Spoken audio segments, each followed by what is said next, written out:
Are you a Christian struggling to fall asleep at night?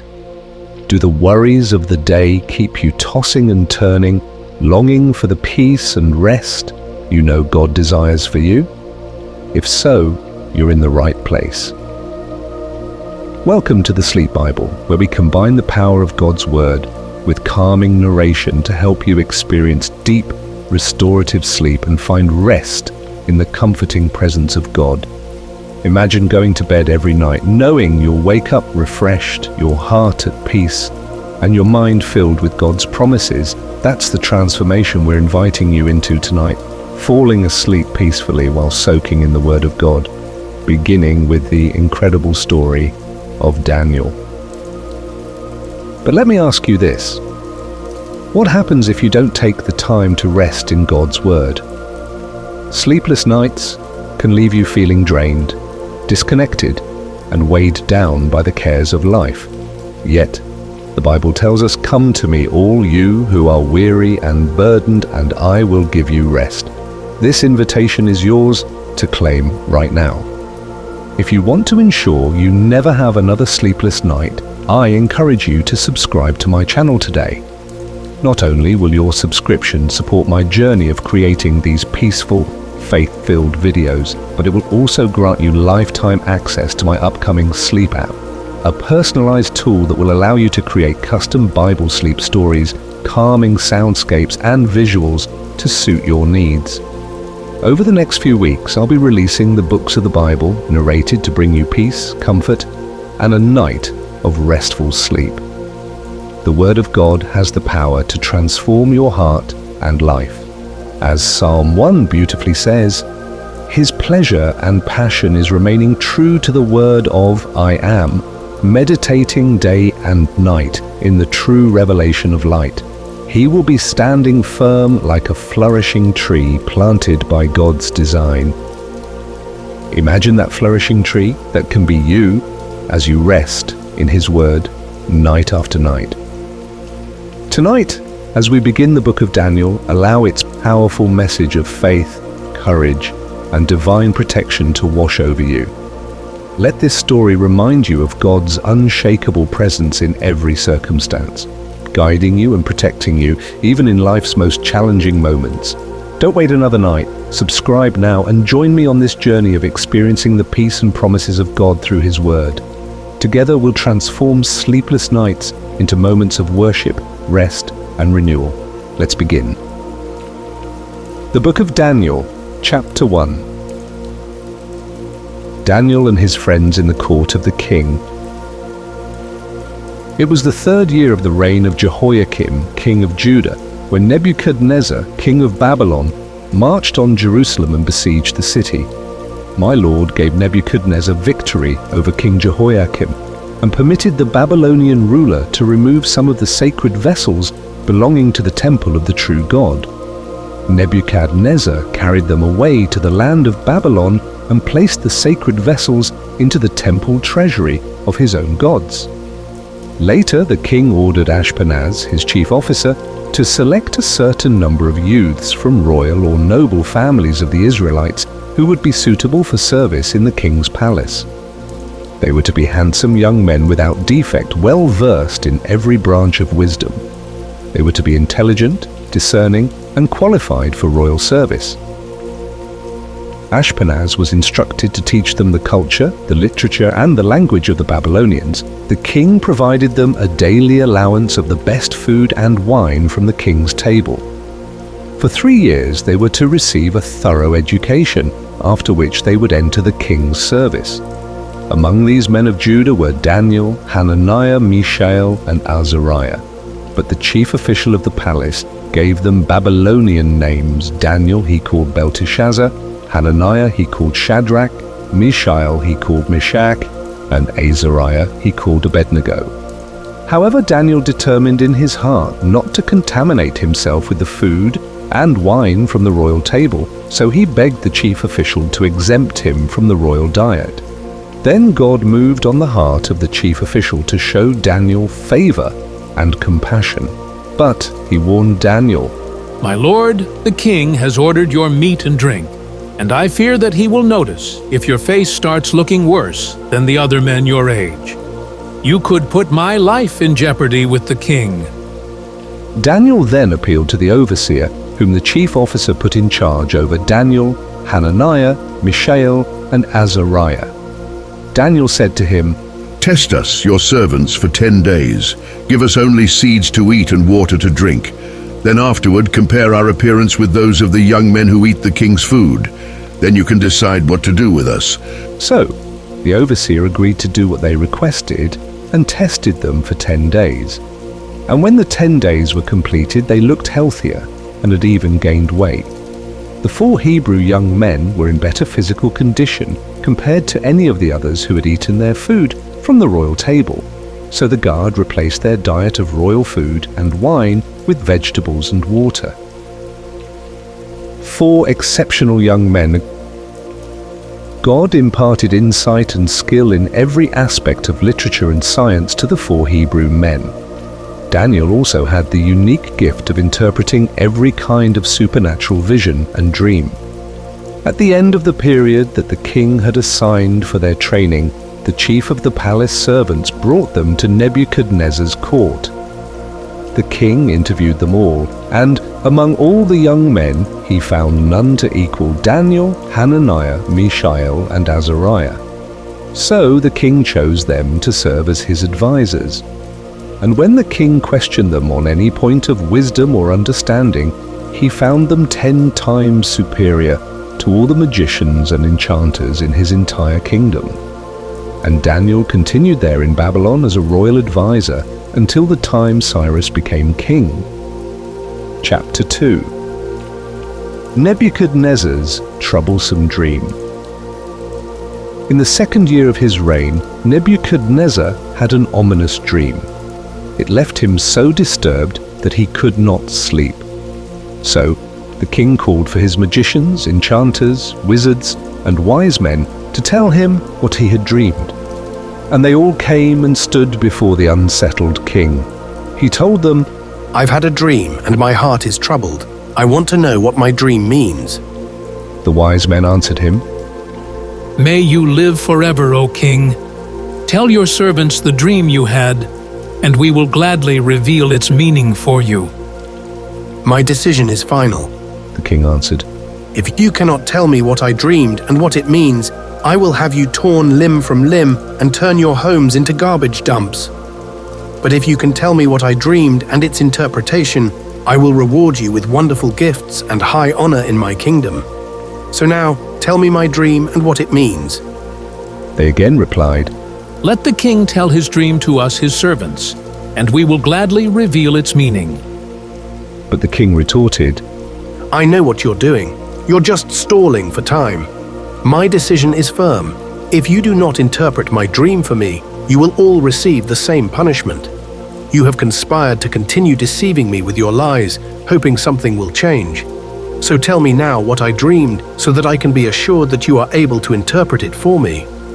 The wise men answered the king, "There is no one on earth who could do what your majesty commands. Furthermore, no king, great or small, has ever requested such a thing of any magician, enchanter, or astrologer. Your majesty, what you ask is difficult, and it is impossible for anyone to reveal it except the gods, and they do not live with mortals." At this the king flew into a violent rage and ordered all the wise men of Babylon to be executed. When the king's decree was issued to have all the wise men killed, a search was also made for Daniel and his companions to have them put to death. Daniel intervenes. As Arioch, captain of the royal bodyguard, set out to execute the wise men of Babylon, Daniel cautiously and tactfully approached this royal official and asked him, "Why has the king issued such a harsh decree?" When Arioch explained all that had transpired, Daniel immediately went off to plead with the king for more time so that he could seek the interpretation of the king's dream. Daniel then went home and explained everything to his friends Hananiah, Mishael, and Azariah. He urged them to beg the God of heaven for mercy to help them unravel the mysterious secret of the king's dream so that Daniel and his friends would not be executed with the other Babylonian wise men. That night, God clearly revealed to Daniel in a night vision the mystery of the dream. Then Daniel praised the God of heaven, saying, May the blessed name of God be praised forever and ever, for wisdom and might are his alone. He alone controls the changes of times and seasons. He enthrones and dethrones kings. He imparts wisdom to the wise, and he pours out revelation knowledge to those with understanding. He alone reveals deep secrets and mysteries and knows what lies in darkness, for he radiates glory light all around him. You are the God worshipped by all my ancestors. I give you thanks and praise, for you have given me wisdom and power. You have revealed to us the king's dream and unraveled to me its meaning. Daniel interprets the king's dream. Then Daniel went back to see Arioch, whom the king had appointed to execute the wise men of Babylon, and said to him, Do not kill the wise men. Take me into the king's presence, and I will reveal the dream's meaning to the king. Without wasting a moment, Arioch escorted Daniel to see the king. Arioch said to Nebuchadnezzar, Your Majesty, I have found one of the Jewish exiles who can reveal the meaning of your troublesome dream. The king said to Daniel, Is this true? Can you tell me what I dreamed and what it means? Daniel replied, None of the wise men, enchanters, magicians, or astrologers are able to unveil the mystery you have asked about, but there is an all-knowing God in heaven who reveals the deepest mysteries. Your Majesty, he is the one who has revealed to you what is to take place in the last days. Here is your dream, the vision that filled your mind as you lay in your bed. Your Majesty, as you were going to sleep, your thoughts turned to what would happen in the future. The revealer of mysteries has disclosed future events to you. This mystery has been revealed to me not because I am wiser than anyone else, but for one divine purpose, so that you, the king, should learn what it means and that you would understand your innermost thoughts. Your Majesty, you saw standing before you a huge statue of a man. It was both dazzling and terrifying to behold.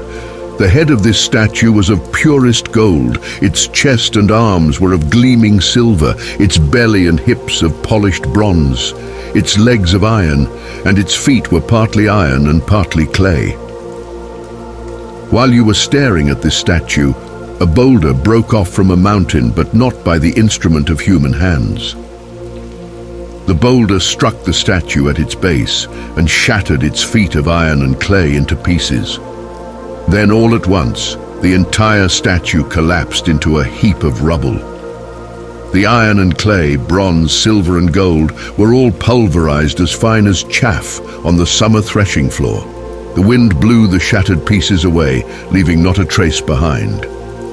But the boulder that hit the statue grew into a massive mountain that covered the whole earth. This was your dream, and now we will explain to the king what it means. Your Majesty, you are the greatest of kings. The God of heaven has bestowed upon you royal authority, power, might, and honor. He has handed over to you people, beasts, and birds wherever they live, making you king of them all.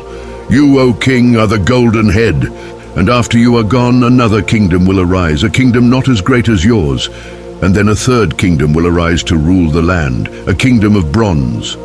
And there will be a fourth kingdom, strong and hard as iron. It will shatter all things in its way. Like iron that breaks everything to pieces, it will crush and break all the other kingdoms. The feet and toes you saw, partly of iron and partly of clay, represent a divided kingdom that will retain some of the iron's strength, just as you saw the iron and the clay mixed together. That its feet and toes were partly iron and partly clay means that this kingdom will be both strong and fragile. And just as you saw the iron and the clay mingled together, so the people of this kingdom will seek to be united, but they will not bond any more than iron will permanently bond with clay. In the days of those kings of iron and clay, the God of heaven will set up an eternal kingdom that will never be destroyed nor ruled by other people. It will shatter and bring all other kingdoms to an end, and it will stand forever. This is the meaning of what you saw in your vision, a rock cut out of a mountain, but not by human hands, a rock that shattered the iron, the bronze, the clay, the silver, and the gold to pieces, is his eternal kingdom. The great God has revealed to you, the king, what will take place after this. The dream is true, and its interpretation trustworthy. The king honors Daniel. Then King Nebuchadnezzar bowed low to the ground in awe of Daniel. Then he gave orders for incense to be burned and a sacrifice of grain to be offered in Daniel's honor. The king said to Daniel, Your God is without question the God of all gods, the master of all kings, and the revealer of all mysteries, since he has given you the revelation of this mystery. Then the king promoted Daniel and made him great in the kingdom and gave him many wonderful gifts. He also made him ruler over the whole province of Babylon and the chief of all the wise men of Babylon. At Daniel's request, the king delegated the affairs of the province of Babylon to his friends Shadrach, Meshach, and Abednego. Daniel remained in the king's palace. Chapter 3. Nebuchadnezzar's statue. King Nebuchadnezzar had a golden statue made that was 60 cubits high and 6 cubits wide. He erected the statue on the plain of Dura in the province of Babylon. He then ordered an assembly of his princes, magistrates, and governors, as well as the counselors, treasurers, judges, sheriffs, and all the other provincial authorities, that they should be present at the dedication of the statue he had erected. So all these officials gathered in front of the golden statue that the king had made. Then a herald made the loud proclamation, Attention, everyone! Listen to what the king commands of you, you of every nation and language. When you hear the ram's horn and the music of the flute, the lyre, the 10-stringed harp, the triangular harp, the drums, and all the other instruments, you will bow down to the ground and worship the golden statue that King Nebuchadnezzar has made. Whoever does not bow down to worship it will immediately be thrown into a white-hot fiery furnace. Therefore, at the set time, as soon as they heard the musical instruments, those present from all nations and languages bowed down and worshipped the golden image that King Nebuchadnezzar had set up. The condemnation of the young Jewish men. At that point, certain Babylonian astrologers approached the king and maliciously denounced the Jews. They said to King Nebuchadnezzar, O king, live forever. You issued a royal decree, O king, that when everyone hears the ram's horn and the music begins, they must bow down to the ground and worship the golden image, and whoever does not bow down and worship it will be thrown inside a white-hot fiery furnace. Yet the prominent Jews, whom you have appointed administrators of the province of Babylon, have greatly disrespected you, your majesty. Their names are Shadrach, Meshach, and Abednego. They do not serve your gods, nor worship the golden image you have set up. Upon hearing this, King Nebuchadnezzar flew into a furious rage and ordered Shadrach, Meshach, and Abednego to be brought before him. When these men came before the king, he asked them, Is it true, Shadrach, Meshach, and Abednego, that you do not serve my gods or worship the golden statue that I erected? I now give you one more chance. When you hear the ram's horn and the music of the flute, the lyre, the 10-stringed harp, the triangular harp, the drums, and all the other instruments, you will bow down to the ground and worship the golden statue I have made. But if you refuse to worship it, you will be thrown immediately into a white-hot fiery furnace. So now, who is the God that can save you from my power? Shadrach, Meshach, and Abednego answered King Nebuchadnezzar, We have no need to offer you a defense in this matter. If the God we serve truly exists, then he will save us from death at your hand, O king. So if you throw us into the fiery furnace, our God is able to save us. But even if he does not save us, you can be sure, O king, that we would not serve your gods or worship the golden statue you have erected. Daniel's 3 friends are sentenced to death. Upon hearing this, Nebuchadnezzar was filled with anger, and his face was distorted with rage against Shadrach, Meshach, and Abednego. He ordered his men to heat the fiery furnace 7 times hotter than it usually was. He also commanded some of his mighty men to bind Shadrach, Meshach, and Abednego and throw them into the white-hot furnace. Immediately, they tied up the 3 men while they still had on all their clothes, their trousers, shirts, and turbans, and then threw them into the white-hot furnace. But because the king's command was so urgent and the furnace so overheated, the raging flames burned up the men who carried Shadrach, Meshach, and Abednego into the fire. And the 3 men, Shadrach, Meshach, and Abednego, tied and bound, fell inside the blazing white-hot furnace. Suddenly King Nebuchadnezzar jumped up in amazement and asked his officials, "Didn't we throw 3 men, bound in fetters, into the fire?" That is correct, Your Majesty. They answered him. "But look, He shouted, I see 4 men walking about freely in the fire. They're all unharmed, and the 4th man has the appearance of a son of the gods." Then Nebuchadnezzar cautiously approached the opening of the white-hot blazing furnace and shouted, "Shadrach, Meshach, and Abednego, servants of the great God, come out here now." So out of the midst of the fire walked Shadrach, Meshach, and Abednego, completely unharmed.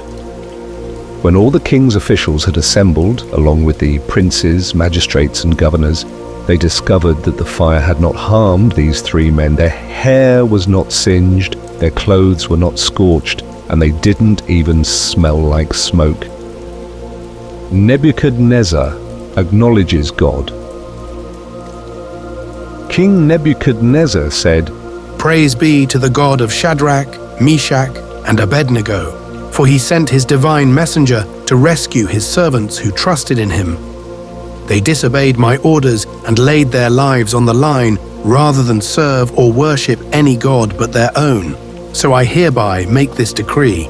Any person from any nation or language who says anything against the God of Shadrach, Meshach, and Abednego will be torn limb from limb, and his house will be destroyed, because there is no other God who is able to rescue so miraculously." Then the king promoted Shadrach, Meshach, and Abednego in the province of Babylon. Chapter 4. Nebuchadnezzar praises God. King Nebuchadnezzar, to all peoples, nations, and language groups in the land, "I wish you perfect peace and prosperity. It is my royal pleasure to inform you of the mighty signs and wonders that the Most High God has performed for me. How great are his signs! How overwhelming are his wonders! His kingdom will last forever, and his dominion endures from one generation to the next." Nebuchadnezzar dreams about a great tree. I, Nebuchadnezzar, was content and at peace in my house, thoroughly enjoying a life of luxury in my palace. One night I had a terrifying dream.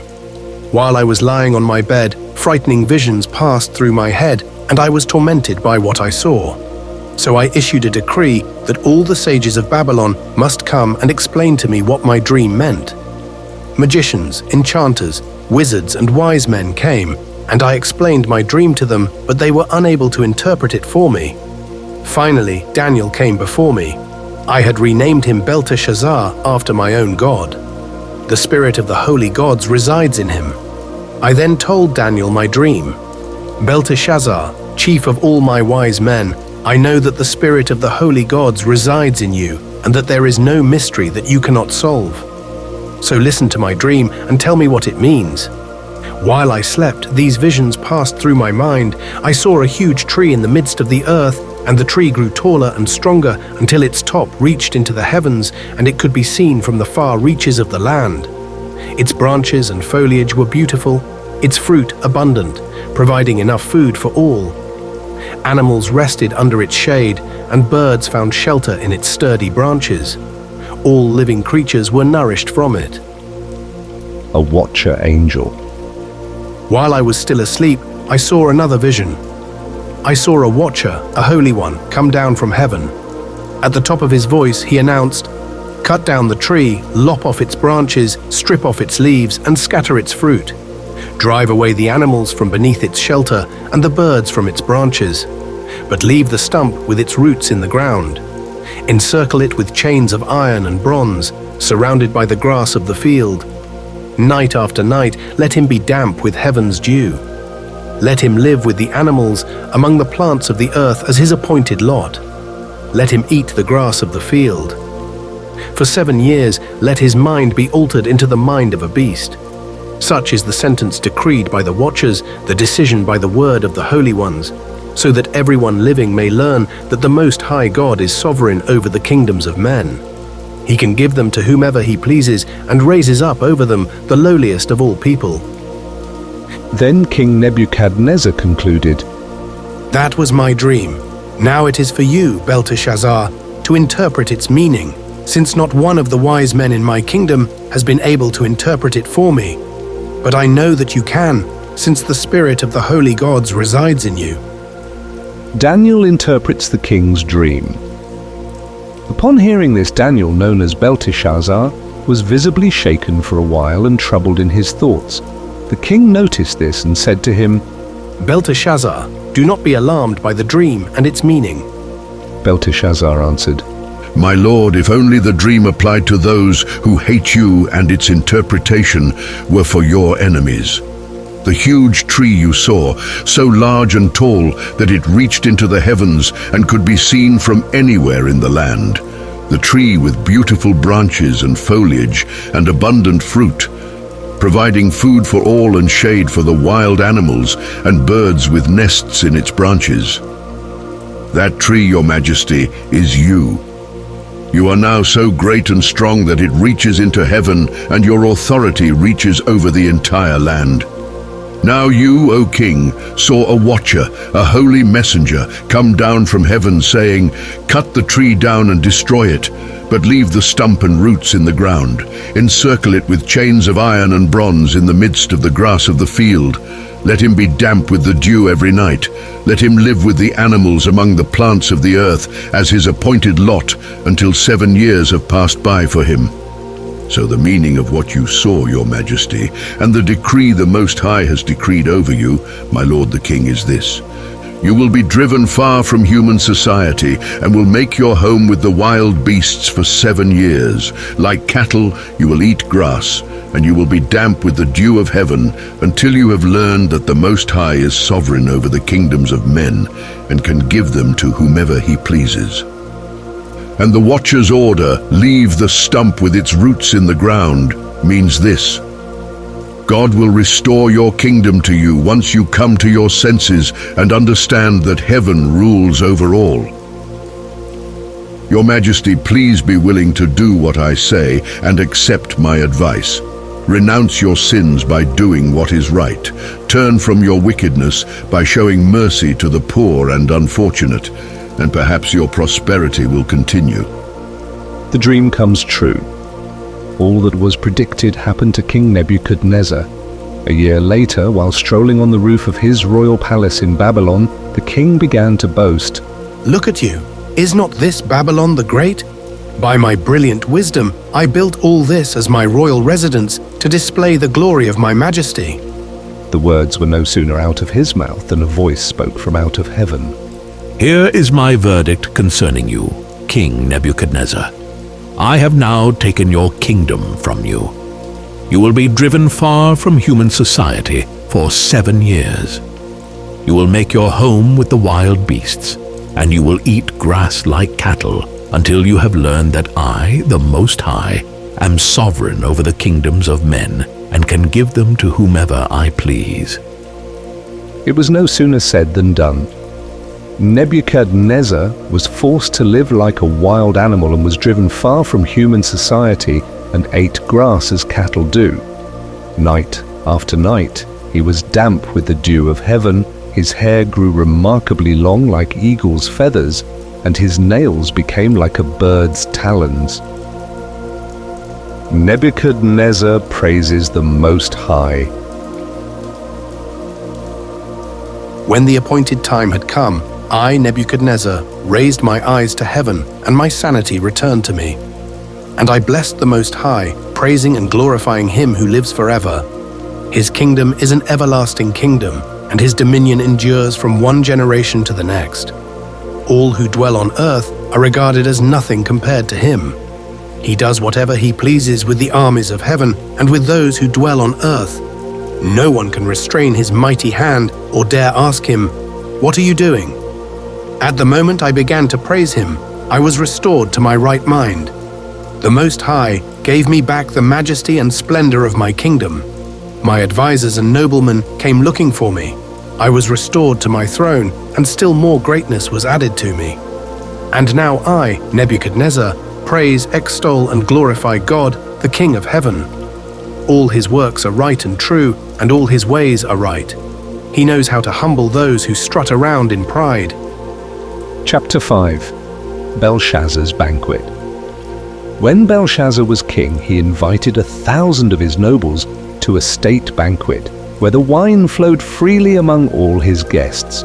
While Belshazzar was drinking his wine, he gave orders to bring in the gold and silver vessels that his predecessor Nebuchadnezzar had taken from the Temple of Jerusalem. He was wanting to drink from them along with all his guests, his nobles, his wives, and his concubines. So they brought in the sacred gold vessels that were seized from the house of God in Jerusalem, and the king, his nobles, his wives, and his concubines all drank from them.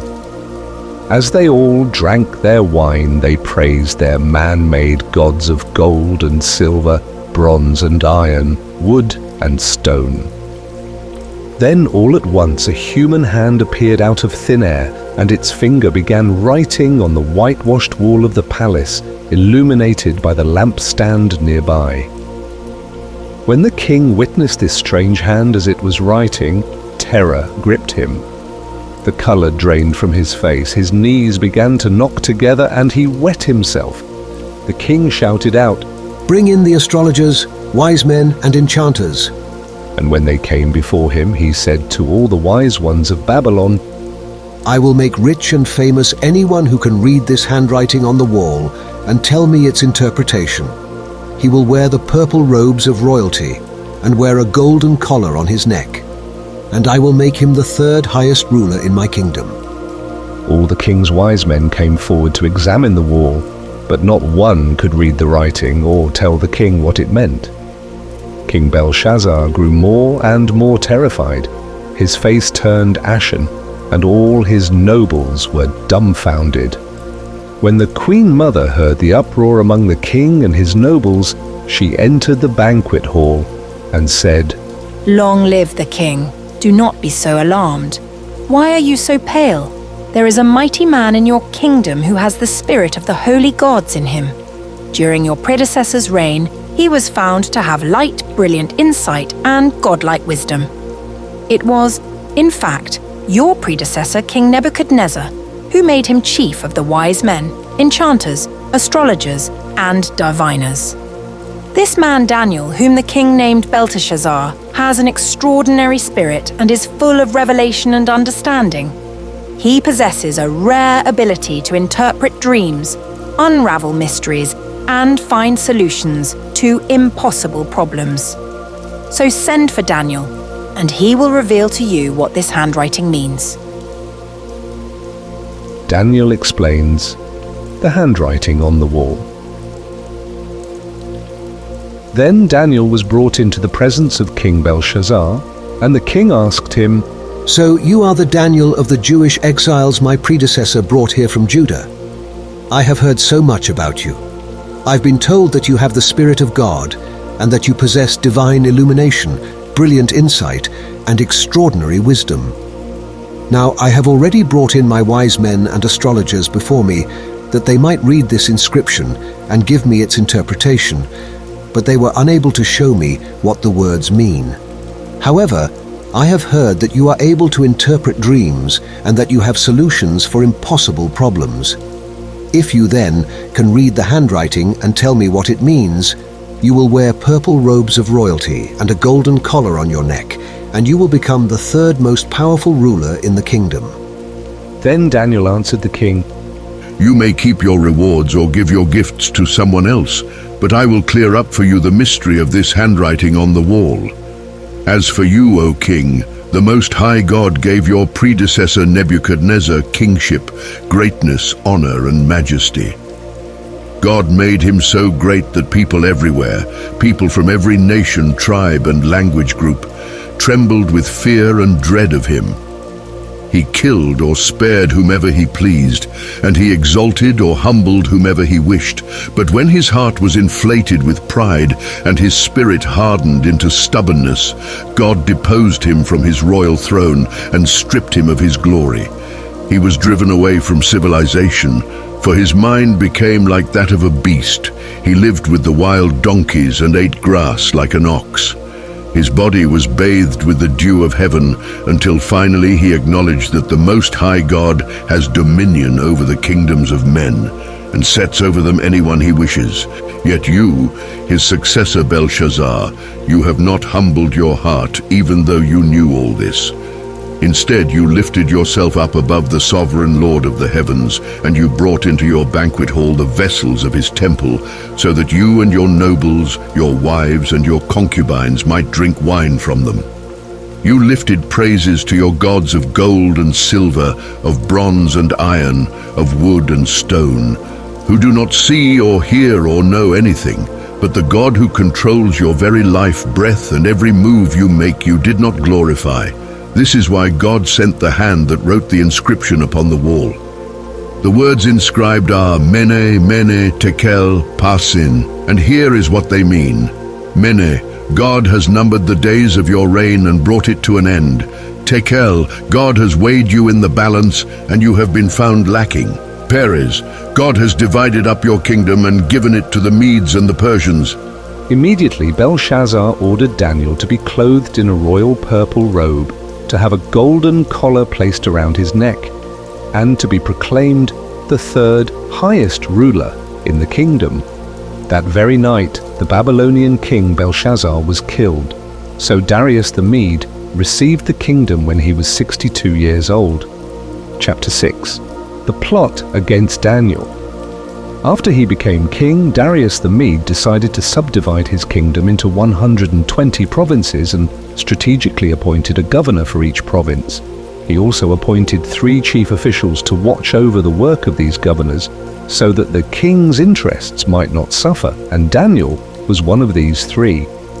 Now Daniel had an extraordinary spirit and possessed exceptional qualities.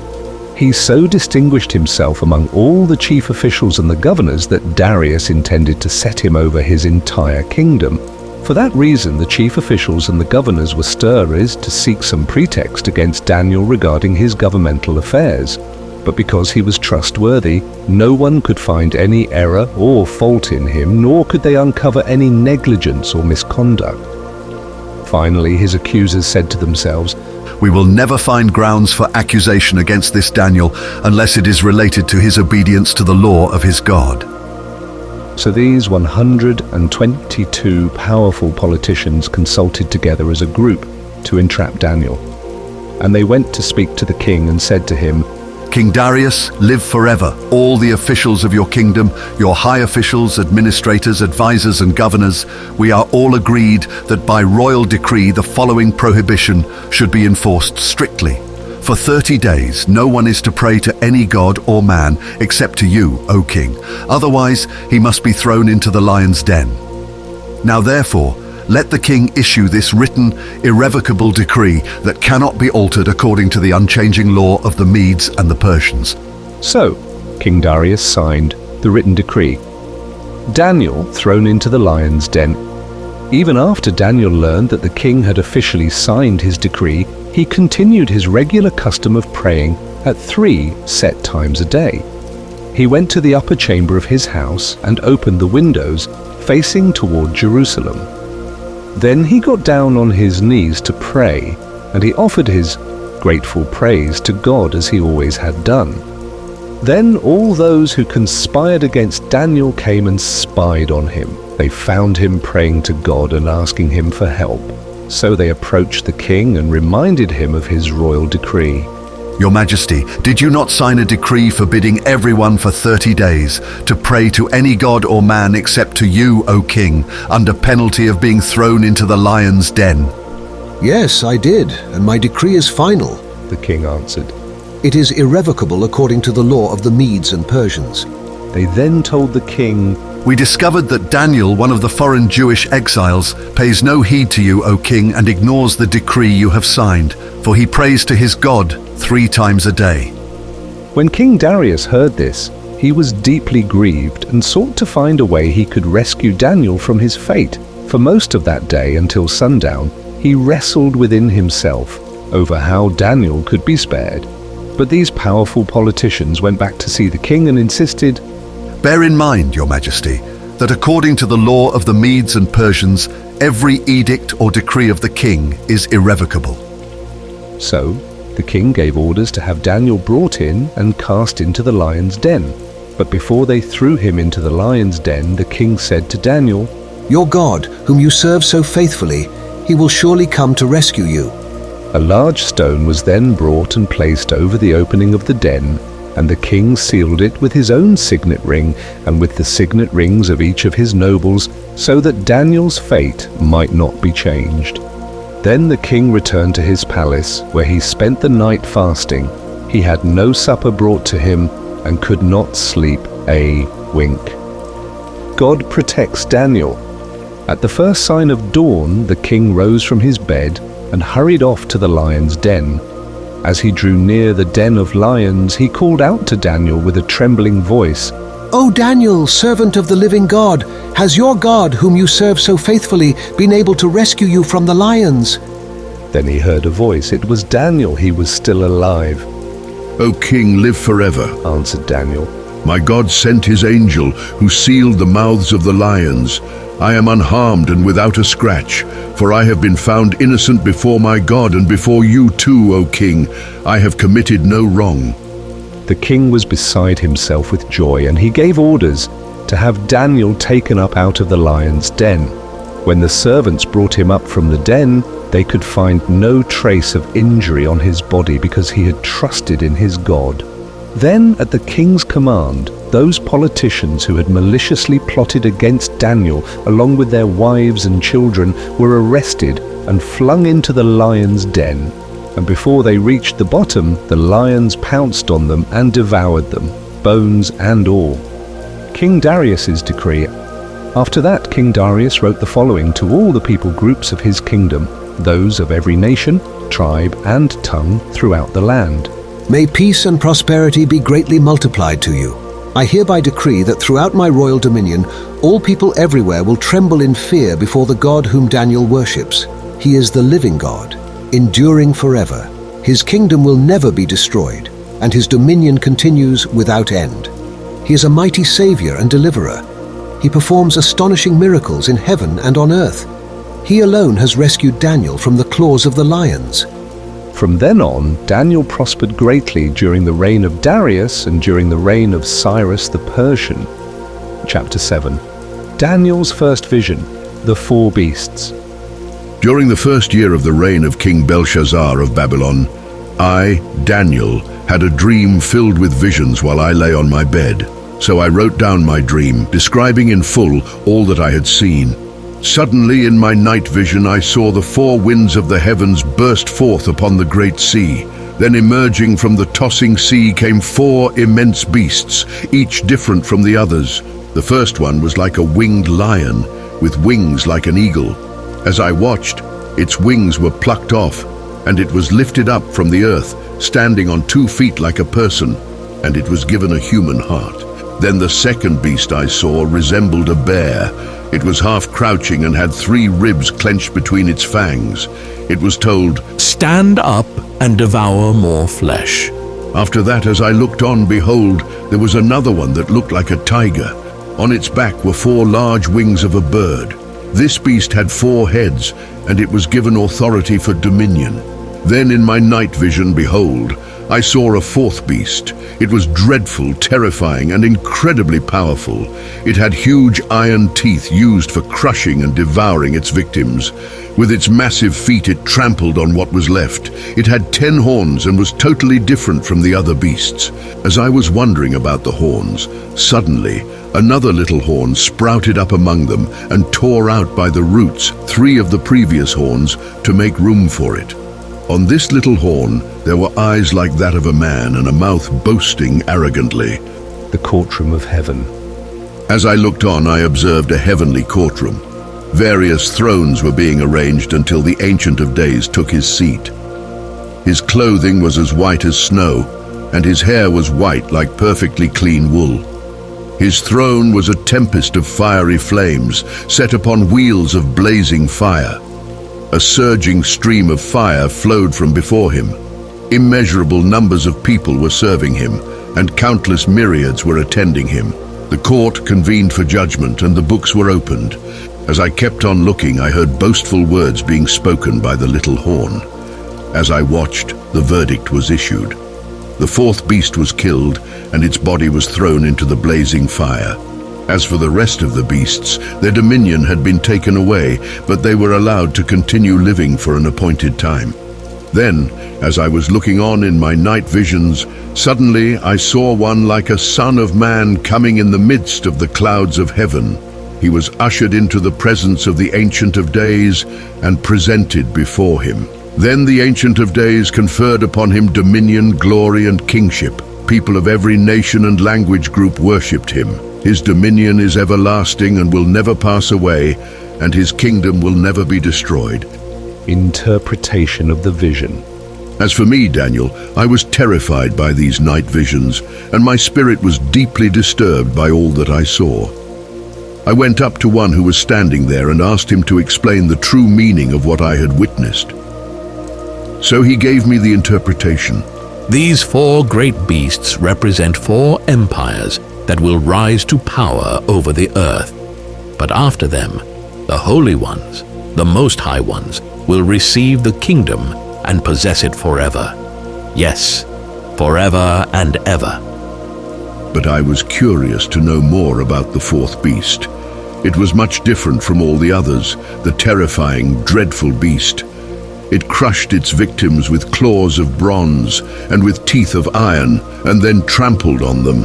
Also, I wanted to know more about the 10 horns on its head and the more prominent horn that sprouted up and uprooted 3 of the previous horns.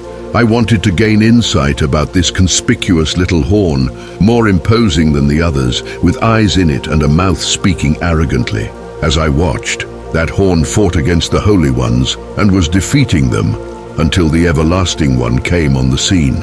He handed judgment over to the saints of the Most High, and dominion was given to the holy ones of the Most High. Then the time came when the holy ones took possession of the kingdom.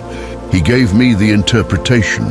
The 4th beast means that there will be a 4th kingdom on the earth, different from all the other kingdoms. It will devour the whole earth, trample it down, and shatter it to pieces. And the 10 horns are 10 kings that will arise from that 4th kingdom, and they will succeed each other. But after them, an 11th king will rise to power. He will be different from the previous ones, and will subdue 3 of those kings. He will speak blasphemous words against the Most High, and try to wear down the holy ones of the Most High. He will try to alter the set periods of time, and change God's decree, and the saints will be subjected to his power for a time, times, and half a time.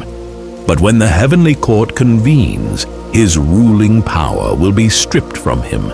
His authority will be abolished and destroyed forever. Then the Most High will give to his holy ones the kingdom and the dominion and the grandeur of all the kingdoms on earth. All rulers and authorities will serve and obey him, for his kingdom is everlasting. That is all that I saw in my dream. I, Daniel, was so greatly terrified by my thoughts that my face turned pale, but I hid the vision in my heart.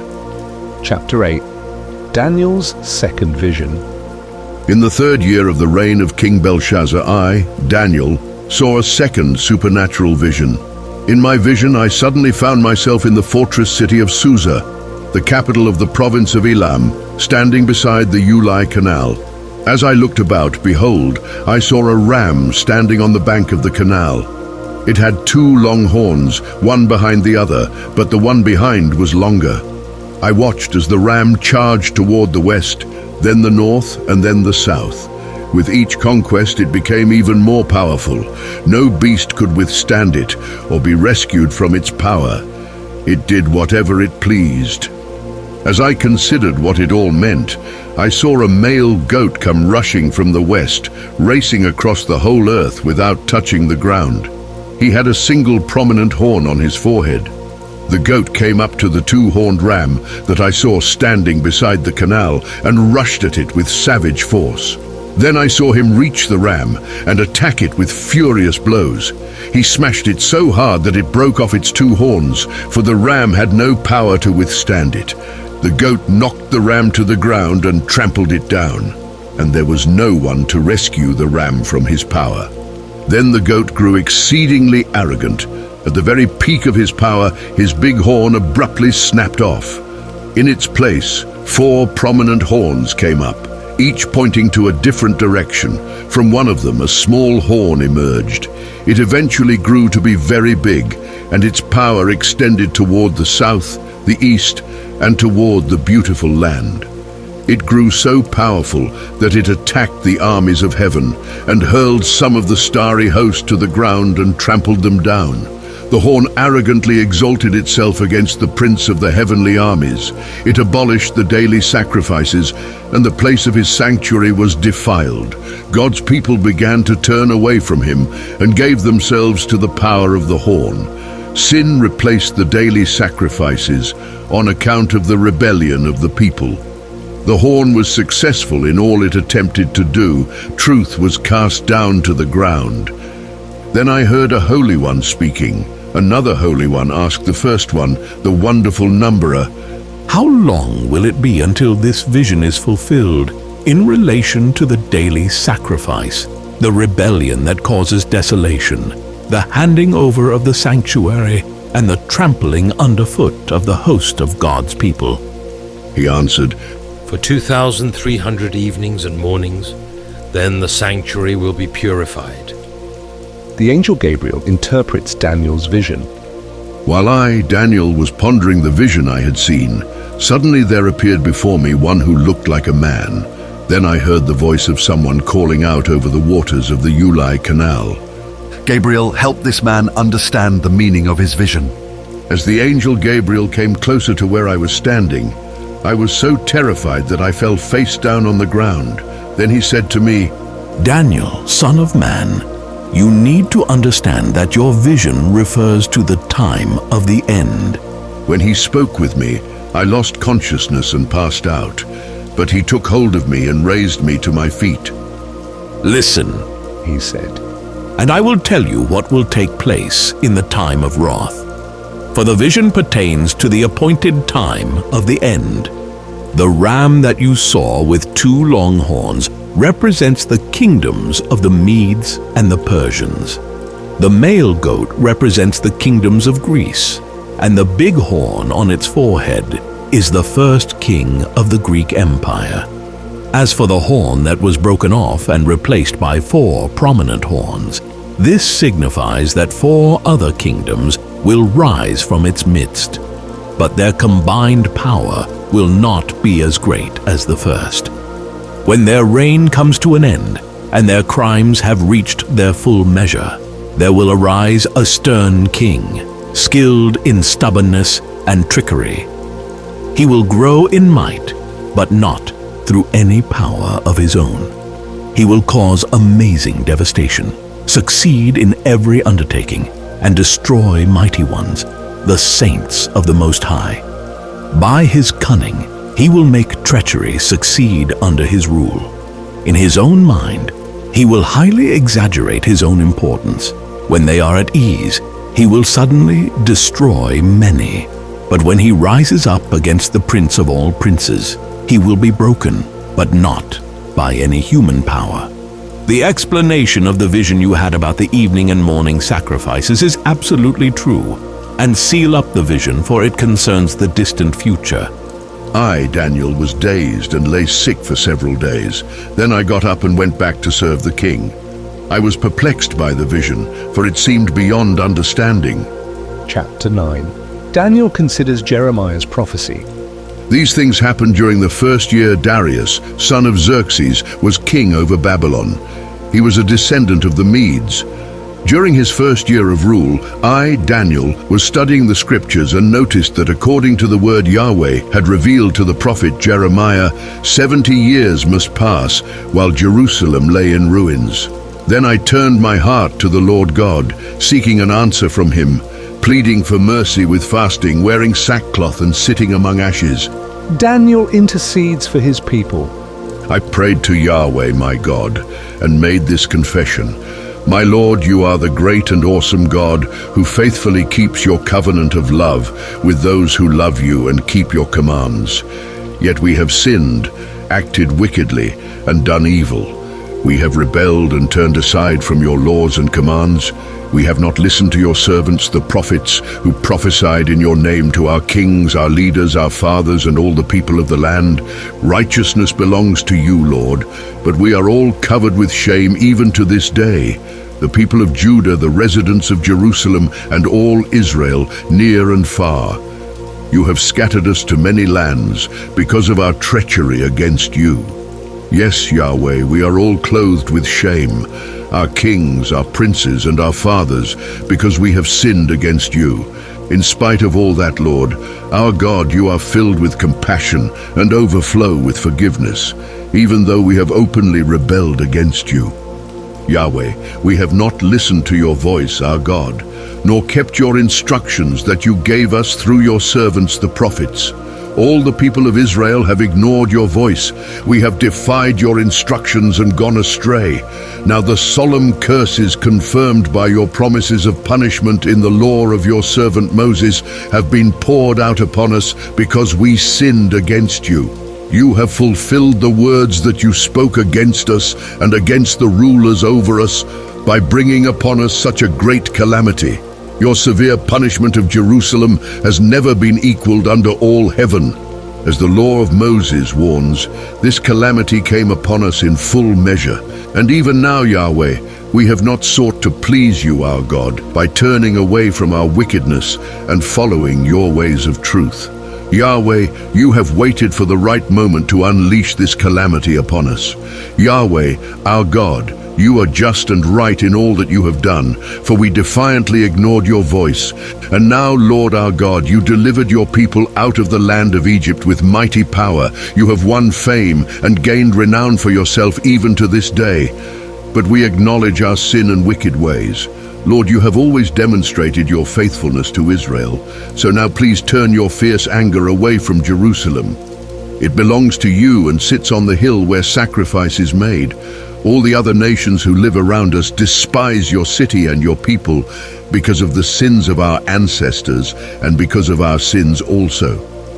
And now, our God, I am your servant, and I beg you, please, answer my prayers. Make your face to shine upon your ruined temple so that everyone will know that you are Lord. Turn your heart to hear my prayer, O my God. Listen to my cry, and please look carefully and see our despair and the devastated city which bears your name. We bring our request to you and ask for your mercy, not because we deserve it, but because of your extravagant, infinite love. Lord, hear us and forgive us. Lord, please be attentive and act for us. Do not delay in answering us for your own sake, my God, and for your city and your people who bear your name. Gabriel explains the 77s. While I was absorbed in prayer, confessing my sins and the sins of my people Israel, and presenting my request before Yahweh, my God, on behalf of Jerusalem, his holy hill, Gabriel, whom I had seen in a vision previously, came flying down from heaven. He touched me at the time of the evening sacrifice. He gave me understanding and said to me, Daniel, I have come from heaven to impart insight and understanding concerning this prophecy. As soon as you began to pray, God gave you an answer, for you are a precious treasure to God. Now carefully consider the message and understand the revelation of the vision. God has decreed for your people and for the holy city a period of 70 times 7 for these reasons: to finish transgression, to put an end to sin, to cancel guilt, to bring in everlasting righteousness, to confirm the prophetic vision, and to anoint the Most Holy One. You must know and understand this. From the issuing of God's decree to restore and rebuild Jerusalem until the anointed ruler comes, there will be 7 Zevans and 62 Zevans. Jerusalem will be rebuilt with broad streets and a trench, but during times of great distress. After those 62 weeks, the Anointed One will be cut off and left with nothing. The people of the commander will destroy both the city and the sanctuary.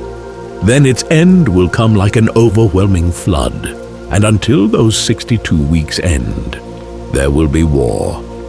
The decree of desolation has been issued. For 1 week he will confirm a covenant with many people. But in the middle of that week, he will abolish sacrifices and offerings. On the wing of the temple, an appalling abomination will be erected, and the abomination will remain there until God does away with the one who placed it there, just as God has determined. Chapter 10. The man in white linen appears to Daniel. In the 3rd year of Cyrus, king of Persia, I, Daniel, known as Belteshazzar, received a profound word, a true revelation, but I struggled to understand it. Finally, its interpretation was disclosed to me in a vision, and I began to understand the word. At that time, I was in a period of mourning for 3 weeks. During the entire 3 weeks, I ate no delicacies, no meat, and no sweets. I drank no wine, nor did I groom myself. On the 24th day of the 1st month, I had a vision while I was standing on the bank of the great Tigris River. I opened my eyes to look about me, and I saw a man approaching who was robed in white linen and wearing a belt of pure gold. His body was like a glowing gemstone, his face shining as bright as lightning. His eyes were blazing like fiery torches, his arms and legs were gleaming like polished bronze, and the sound of his voice was thunderous like the roar of a multitude. Although others were present, I was the only one who experienced this open vision, yet it was so real that it terrified those who were with me, and they ran away to hide. I found myself alone, gazing on this astounding vision. I was left stunned and powerless. My appearance was altered beyond recognition, and what little strength I had deserted me. Daniel's dialogue with an angel.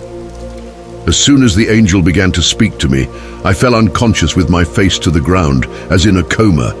Then I felt a powerful hand grip me and help me to my hands and knees. I was trembling with fear. He said, Daniel, you are greatly loved and a precious treasure to God. Now stand up and understand the words that I am about to say, for God has sent me to you. So I rose to my feet, still shaking like a leaf. He reassured me by saying, Daniel, don't be afraid, for I have come to bring to you the answer to your prayer.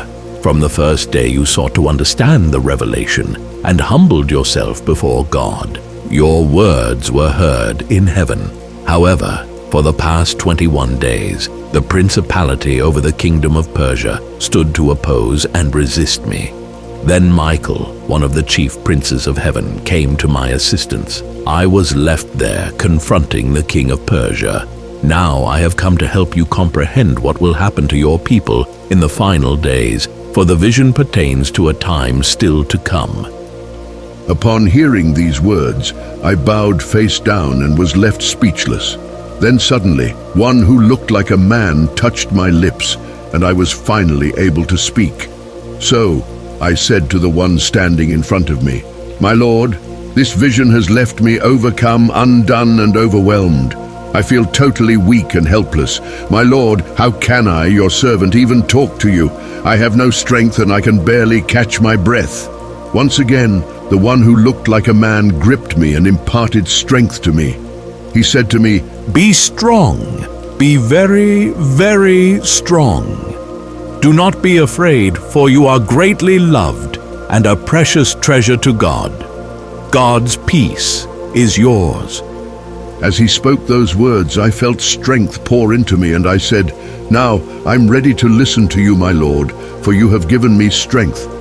He then said, Don't you know why I have come to you?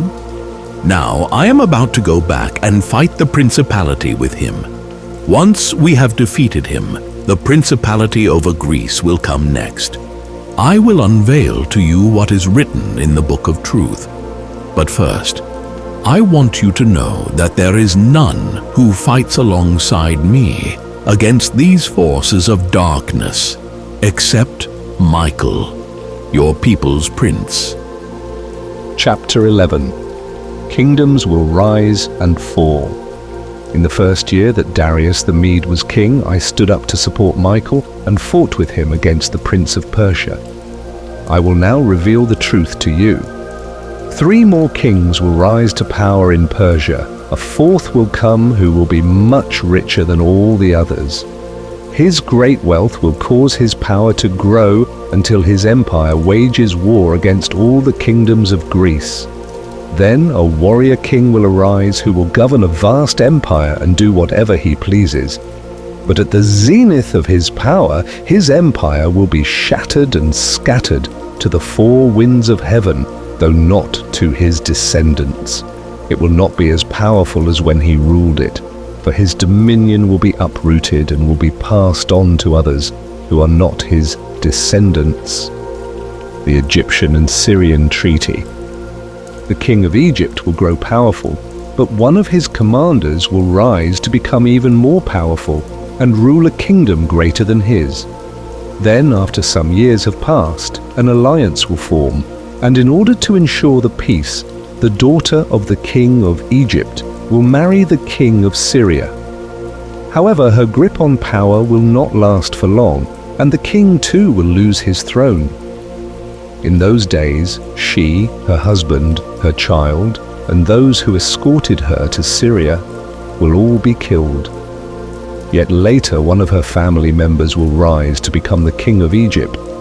He will come against the defenses of the walled city of the king of Syria and defeat the Syrian armies. He will plunder their wealth and take it back to Egypt as spoils, all their precious gold, silver vessels, idols, and statues.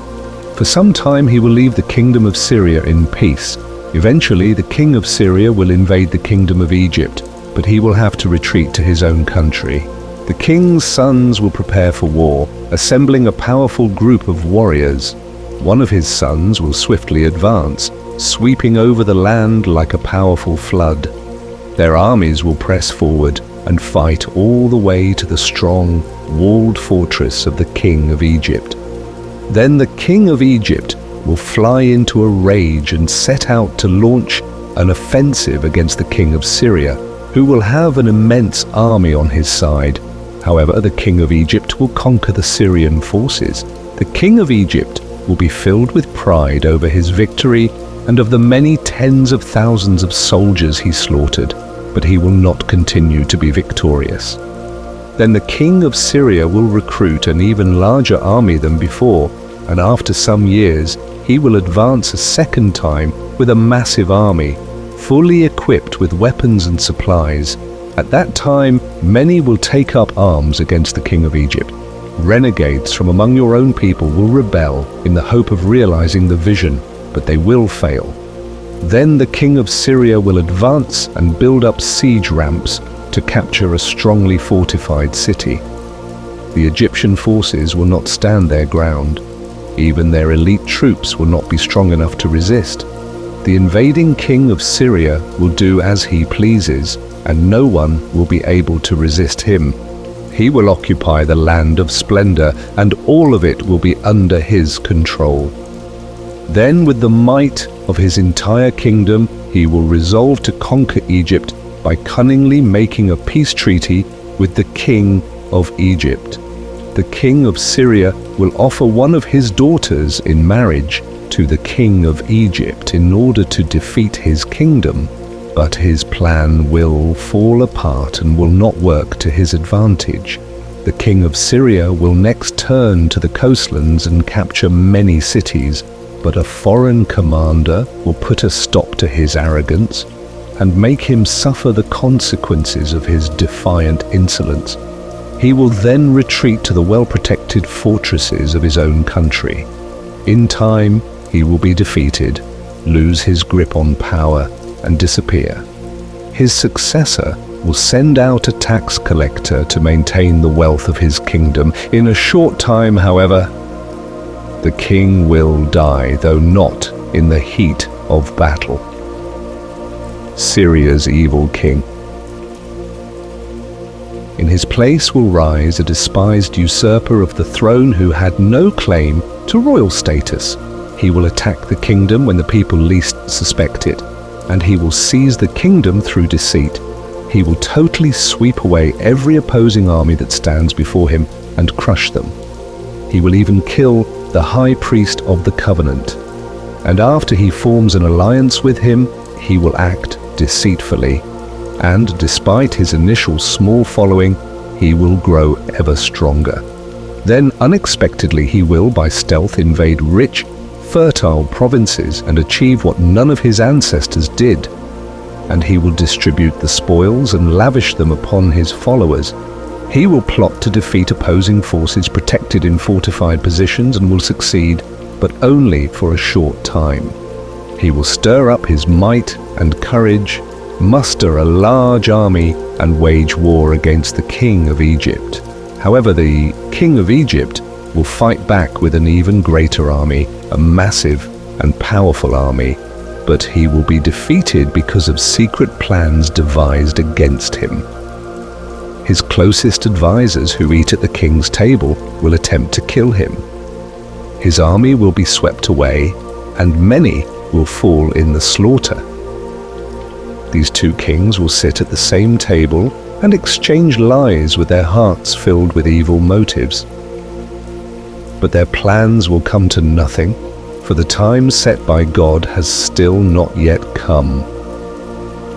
Then the treacherous king of Syria will start back home with his great spoils. He will set his heart against the Holy Covenant, take action against it, and then return to his own land. In the time God has appointed, he will go back to attack Egypt again, but this time the outcome will not be as before. Roman ships will oppose him, and he will lose heart. He will retreat and take out his indignation against the Holy Covenant and show favor to those who forsake that Holy Covenant. He will then dispatch his armed forces to enter and profane the sacred temple stronghold. They will abolish the daily sacrifice and, in its place, set the blasphemous abomination that brings desolation. The Syrian king will entice with flattery those who betray the Holy Covenant, but those who know their God will stand firm and valiantly resist. These who are filled with wisdom will help many understand what is happening. However, for a season, they will face severe testing. Some will go into captivity, some will be robbed, and some will be killed by the sword and by the flames. During this persecution, God's people will receive little help, though many will join with them insincerely. Even some of the wise leaders will stumble, yet this will lead to them being purged, purified, and made clean, until the time of the end, for the appointed time is still to come. The arrogant king. The king will grow more and more arrogant and do whatever he pleases. He will exalt himself above every other god and utter horrendous blasphemies against the God of all gods. He will be successful until God's wrath reaches the boiling point, for what God has decreed will certainly be fulfilled. The king will not respect the gods of his ancestors, the God worshipped by women, nor any other god, because he will consider himself the greatest God of all. Instead, he will glorify the God of strongholds. He will honor this God unknown to his ancestors with gold and silver, precious stones and costly gifts. That king, with the help of his foreign god, will defend his own fortresses. He will give great honor to those who accept him as ruler and elevate them as high officials, and parcel out the land to them as their reward for their loyalty. The demise of the arrogant king. At the time of the end, the king of Egypt will lock horns with the king of Syria, but the king of Syria will come storming out against him like a whirlwind, with chariots, cavalry, and a great fleet of ships. He will pass through countries, overrun them, and sweep through them like a flood. He will even invade the glorious land, and many countries will fall, but Edom, Moab, and what remains of the Ammonites will escape. He will use his power to attack many countries, and Egypt will not escape his onslaught. He will confiscate all the Egyptian treasures, including its silver and gold. Libyans and Ethiopians will be in submission to him. Then reports will come from the east and the north that will trouble him, and he will set out with furious rage to bring death and complete destruction to many. He will pitch his lavish royal tents between the sea and the beautiful mountain of the holy temple. Yet he will come to his end all alone, with no one to stand with him. Chapter 12. The End of the Age. At that time the great angel Prince Michael, protector of your people, will take his stand. It will be a time of great distress, the worst trouble your nation has ever known. When that time comes, your own people will be spared, all those whose names are found written in the book of life. Multitudes of those who are sleeping in the land of dust will awaken, some to everlasting life, some to shame and everlasting disgrace. Those who are wise will shine radiantly as the sky at midday, and those who turn many to the way of righteousness will shine brightly as stars for all eternity.